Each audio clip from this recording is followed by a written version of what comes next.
വിവിധ തരം ചമ്മന്തിപ്പൊടികൾ ഇഷ്ടപ്പെടുന്ന ഇന്നത്തെ സ്പെഷ്യലാണ് പച്ചമാങ്ങ കൊണ്ടുള്ള ചമ്മന്തിപ്പൊടി. അതിന് മെയിനായിട്ട് വേണ്ടിയത് പച്ചമാങ്ങയും തേങ്ങയുമാണ്. മാങ്ങ ഇവിടെ ഞാൻ കഴുകിയെടുത്തിട്ടുണ്ട്. ഇനി അത് കട്ട് ചെയ്ത് ചെറിയ പീസാക്കി എടുക്കാം. തേങ്ങ ചിരവിക്കൊണ്ട് വരാം. തേങ്ങ ചിരണ്ടിയത് മിക്സർ ജാറിലേക്ക് ഇട്ട് കൊടുക്കാം.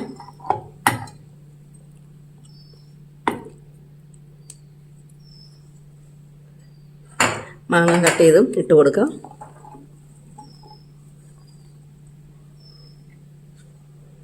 നന്നായിട്ട് ഇളക്കി കൊടുക്കുക. എന്നിട്ടിത് ക്രഷ് ചെയ്തെടുക്കണം.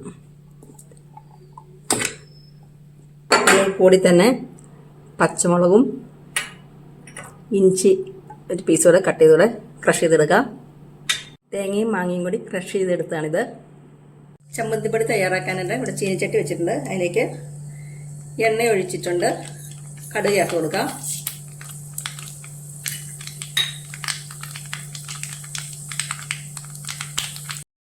കറിവേപ്പില ചേർത്ത് കൊടുക്കുക. ക്രഷ് ചെയ്ത് വെച്ച തേങ്ങയും മാങ്ങയും കൂടി ചേർത്ത് കൊടുക്കുക.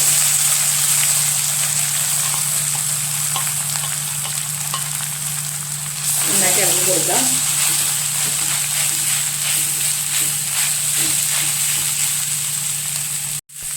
ഹൈ ഫ്ലെയിമിലിട്ടിട്ട് ഇളക്കിക്കൊണ്ടിരിക്കുക. അടി പിടിക്കാതെ കരിഞ്ഞു പോകാൻ നോക്കണം.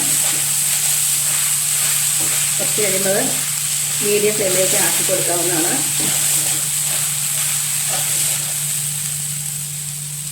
നോൺ സ്റ്റിക്കിൻ്റെ പാത്രത്തിലേക്ക് മാറ്റി ഇത് കുറച്ചുകൂടെ എളുപ്പത്തിൽ ഫ്രൈ ചെയ്തെടുക്കാം.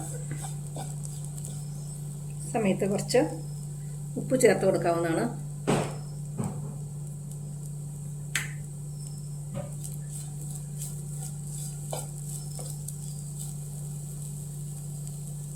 തേങ്ങയും മാങ്ങയൊക്കെ നന്നായി ചുവന്ന് വന്നിട്ടുണ്ട്. ഇനി ഇതിനകത്ത് പൊടികൾ ചേർക്കാം. ഫ്ലെയിം ലോ ഫ്ലെയിമിലേക്ക് ആക്കിയിട്ട് മഞ്ഞൾപ്പൊടി,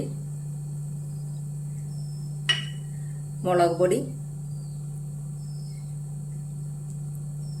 ഉലുവാപ്പൊടി,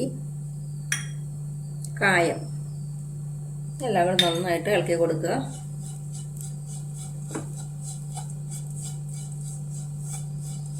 പച്ചമണമൊക്കെ മാറി ഇനി സ്റ്റവ് ഓഫ് ചെയ്യാം. കുറച്ച് ശർക്കര പൊടിച്ചുകൂടി ചേർത്ത് കൊടുക്കുക. എല്ലാം ഒന്ന് ഇളക്കി കൊടുക്കുക. തണുക്കുന്നിടം വരെ വെയിറ്റ് ചെയ്യാം. തേങ്ങ വറുത്തത് നന്നായി തണുത്തു. ഇനി നമുക്കത് മിക്സിയുടെ ജാറിലേക്ക് ഇട്ട് പൊടിച്ചെടുക്കാം.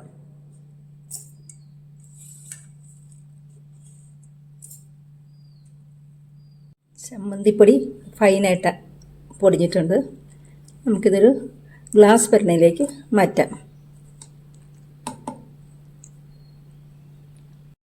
നല്ല ചൂടൻ ചോറിൻ്റെ കൂടെ പച്ചമാങ്ങ ചമ്മന്തിപ്പൊടി എന്താ ടേസ്റ്റ് അല്ലേ? അപ്പോൾ ഇതെല്ലാവരും വെച്ച് നോക്കില്ലേ? അഭിപ്രായം പറയണേ. ഇഷ്ടപ്പെട്ടാൽ ലൈക്ക് ചെയ്യാനും ഷെയർ ചെയ്യാനും സബ്സ്ക്രൈബ് ചെയ്യാനും മറക്കല്ലേ. അടുത്ത ഒരു വീഡിയോയുമായി വീണ്ടും വരുന്നതായിരിക്കും.